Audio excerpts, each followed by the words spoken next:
Hey, you guys. Welcome back to Crime Immemorial. In the spring of 1980, a very strange case would begin to unfold in Anaheim, California. A young woman would vanish from a hospital parking lot after receiving a series of threatening phone calls, which would continue to target her family until well after her remains were found years later. This is the peculiar and tragic case of Dorothy Jane Scott.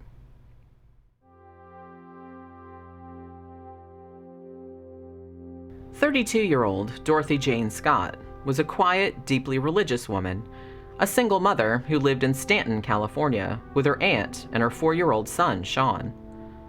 Her ex-husband had moved to Missouri sometime before, and to help support herself and her child, Dorothy had taken a job as a secretary for a pair of psychedelic head shops in Anaheim, one of which had previously been owned by her father. She was in the habit of leaving Sean in the care of her parents in Anaheim while she worked, sometimes until fairly late into the evening. For several months prior to her going missing, Dorothy had been receiving a series of frightening phone calls from a man whose voice she thought she recognized but could not quite place. This individual was evidently obsessed with her, alternating between declaring his undying love for her and threatening her life.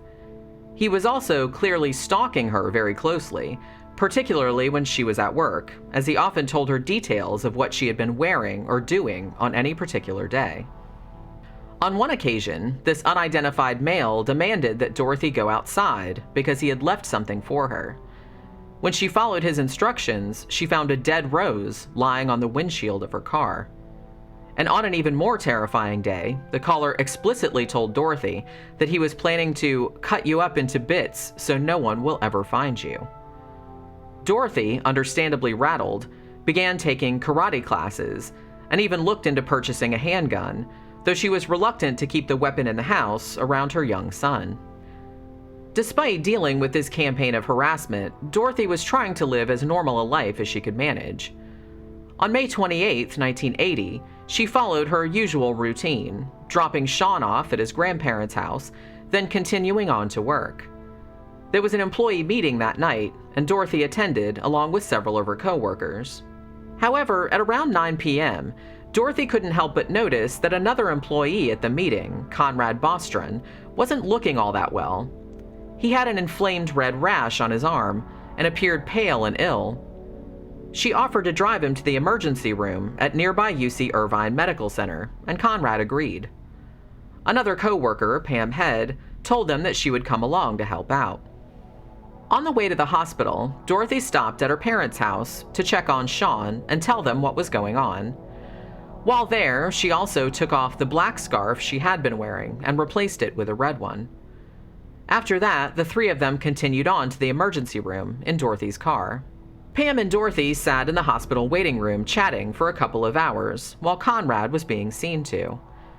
It turned out that the rash on Conrad's arm had come from a black widow spider bite, and he was treated and given a prescription before being discharged at around 11 p.m.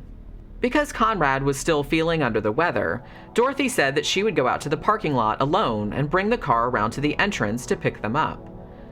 Pam and Conrad went to the pharmacy to pick up the prescription, as Dorothy made a quick trip to the ladies' room and then stepped out into the night. Conrad and Pam were finished with their business at the pharmacy after only a few minutes and went to the entrance to wait for Dorothy to bring the car around. After a brief time passed and the car didn't appear, the pair went outside to the sidewalk and looked out into the hospital's parking lot. It was then that Pam and Conrad saw Dorothy's white 1973 station wagon barreling toward them, its headlights whiting out their vision so that they were unable to determine who was driving. They waved frantically to signal the car to stop, but it blew right past them and took a hard right turn out of the parking lot before speeding off into the darkness. Confused, Pam and Conrad waited at the hospital for a further 2 hours, surmising that perhaps Dorothy had some kind of emergency with her son and had to get back to her parents' house to tend to him. Finally, though, they realized that something was drastically wrong and went back into the building, where Pam phoned Dorothy's parents to ask if they had seen her. They hadn't. Pam then called the police to report Dorothy Scott missing.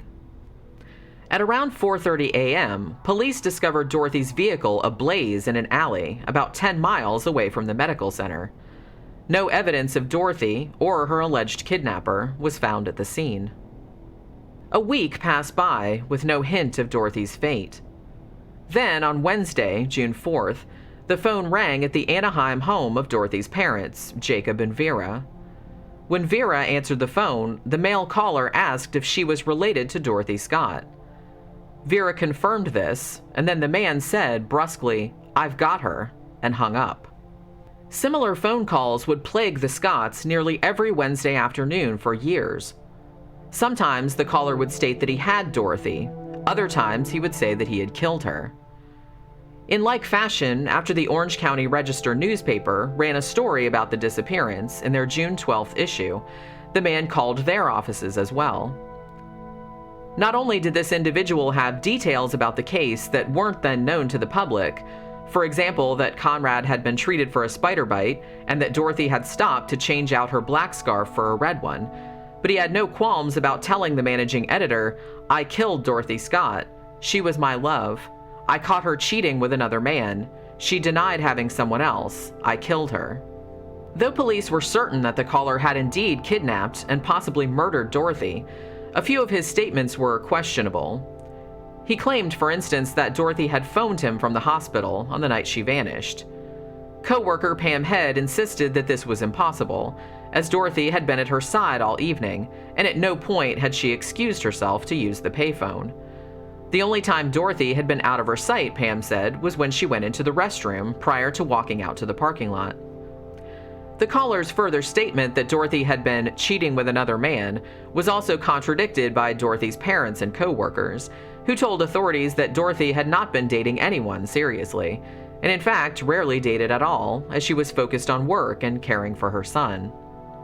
The mysterious phone calls, as well as the uncertainty surrounding Dorothy Scott's whereabouts, would continue for the following 4 years. Then, on August 6, 1984, there was a tragic resolution to the mystery. A set of partially burned human bones, lying right next to a dog's skeleton, was discovered by a construction worker just off Santa Ana Canyon Road. Investigators surmised that the remains had been in the area for at least 2 years, as there had been a brush fire in 1982, which would have accounted for the scorching of the bones.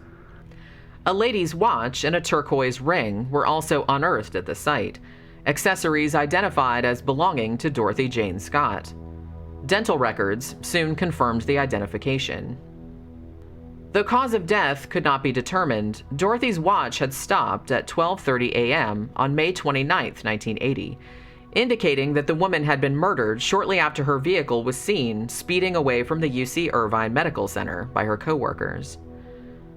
The main suspect in the homicide, the man who had allegedly been stalking Dorothy for some time before she vanished, had been phoning his victim's parents, as well as the local newspaper, for years following the disappearance. He had only stopped in April of 1984, after Dorothy's father Jacob had answered the phone, rather than her mother Vera. However, not long after Dorothy's body was found, the calls began again, though just as before, the suspect never stayed on the line long enough for the calls to be traced. While authorities are all but certain that the caller is most likely Dorothy's killer, he has never been identified, and no arrests in the case have ever been made. Thank you as always for watching. Remember to like and share this video if you enjoyed it, and subscribe to the channel if you haven't already. I post 2 new videos every week. Also, please visit crimeimmemorial.com, where I post new written content about unsolved murders every single day. I'll see you guys again on the next one.